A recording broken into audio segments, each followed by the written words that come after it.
কাহিনীগুলি আমাদের প্রায় সকলের মুখস্থ হয়ে গেছে।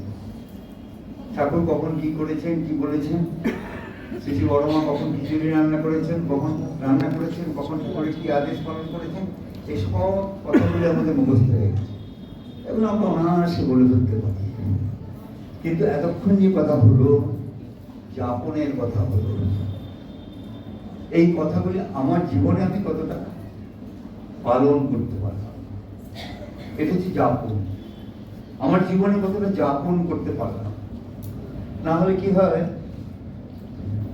কথা বলতে বলতে কথক হয়, বক্তৃতা দিতে দিতে বক্তা হয়, কিন্তু যাপন যদি না থাকে সে কখনো ভক্ত হয় না।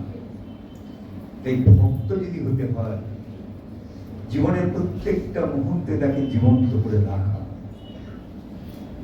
জীবনের অনেক সমস্যা আছে, দুঃখ আছে, কষ্ট আছে, অভাব আছে, অভিযোগ আছে, নানা রকম পরিস্থিতির মোকাবিলা আমাদের করে চলতে হবে।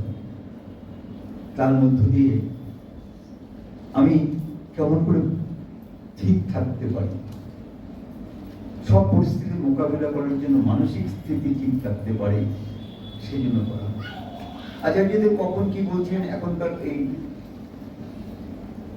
আধুনিক যুগে প্রত্যেক মুহূর্তে আমরা সেই কথাগুলো শুনে যাচ্ছি, বলছিও, কিন্তু একবারও কি নিজে ভাবছি এটা আমার জীবনে কতটা রূপ পেল? রূপ পেতে হবে, না হলে না ওইটা শুধু একটা করতে ভালো লাগে, ভালো লাগার একটা ছন্দে সেটা করে যায়। এই এতক্ষণ হলো দেবদা সুন্দর করে নানা কথা বলছিলেন ঠাকুরের, শুনতে শুনতে ভাবছিলাম যে কবে আমি এমন হব, আমায় দেখে বলবে লোক তুমি আছো, তুমি আছো জীবন বন্ধু। যাজন আমরা এখনো করতে চাই কথা দিয়ে, যুক্তি দিয়ে, বিদ্যা দিয়ে, বুদ্ধি দিয়ে যাজন করতে চাই, সকলকে উদ্বুদ্ধ করতে চাই। এই যে ডিপি ওয়ার্কের কথা হচ্ছে, সেই ডিপি ওয়ার্কও আমি আমার যুক্তি দিয়ে, বুদ্ধি দিয়ে কিন্তু তাদের বোঝাতে চাই।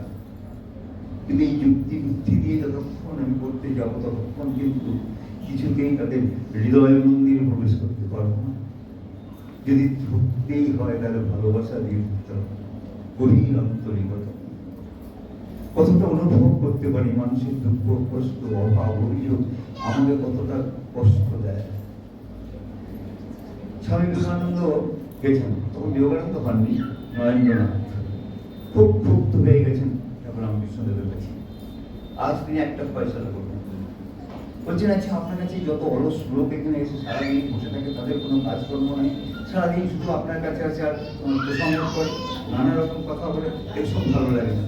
বলে তুই কি করতে চাস নরে?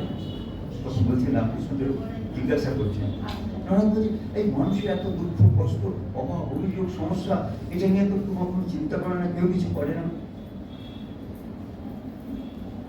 কিছুক্ষণ চুপ করে থেকে রামকৃষ্ণের উত্তর দিচ্ছেন, আচ্ছা লরেন বলতো, এই মানুষের কথা শুনতে, এই দুঃখ, কষ্ট, অভাব, অভিযোগের কথা ভাবতে ভাবতে পড়াতে না ঘুমিয়ে তাকিয়েছিস, কদিন না খেয়ে দেখেছিস, কতদিন তোর মনের মধ্যে যে উচ্চারণ এসছে, সেই উচ্চারণের জন্য তুই একটু শান্তি পাসনি, বলতে পারিস? নানা চুপ করে আছে। কিছুক্ষণ পরে বলছে, জানিস এই অসহায় মানুষগুলির কথা ভাবতে ভাবতে রাতে ঘুম আসে না, আর এই গলায় এমন দুরারোগ্য ব্যাধি এসেছে, খেতে পারি না, চিন্তা করতে পারি না, তবু কিন্তু এই মানুষগুলিকে কথা চোখের সামনে বসে ওঠে। ঠাকুর আমাদের সেই কথাই শুনিয়েছে, মানুষের জন্য আমি কতটা আন্তরিক হয়ে উঠলাম। সব তাহলে সার্থক হবে। এই বর্ষ নেই, মাস ব্যাপী যে মাতৃ সম্মেলন, মাস ব্যাপী যে ভাদ্র পরিক্রমা, এই সৎসঙ্গ, সব কিছু সার্থক হয়ে উঠবে।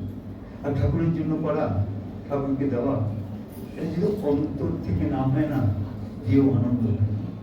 ঠাকুর বলেন দিলেই কিন্তু হয় না দান, যদি না হয় উচ্ছল প্রাণ। তাই হৃদয়ের মন্দির সেই করার ব্যাকুলতা মনের মধ্যে আনা, আমি কেমন করে করতে পারি, কতটা করতে পারি, কি করে ঠাকুরকে খুশি করে, ঠাকুরের জন্য আমি কিছু করি, আমি তো আমার সংসারের জন্য কত কিছু করি, ঠাকুরের জন্য কতটুকু করতে পারি, তাহলে সার্থক হয়ে উঠবে। আচ্ছা, যদি বারবার করে আপনি একটা কথা বলেন কথা একটু বন্ধ করেন, শুধু মেলামেশা করেন, মানুষের সঙ্গে স্বাভাবিক চলাফেরা করেন। আশা স্বাভাবিক চলাফেরা করতে করতেই মানুষের আসল যে চিন্তা, মানুষের সঙ্গে পরিচয় ঘটে। নাহলে আমি আজকে ভালো কথা বললেন, সবাই হাত তালি দিল, আবার আরেকজন এসে আমার চেয়ে আরো ভালো কথা বললেন, আমার কথা সবাই ভুলে গেল।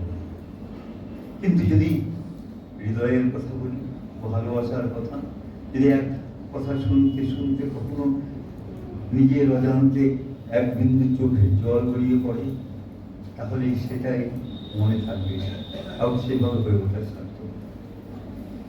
আমি সম্পর্ক নেই, এই প্রতিদিন অজস্র আত্মীয় সম্মেলন চাইছি। তাই আজকে সত্যি খুব কষ্ট লাগে।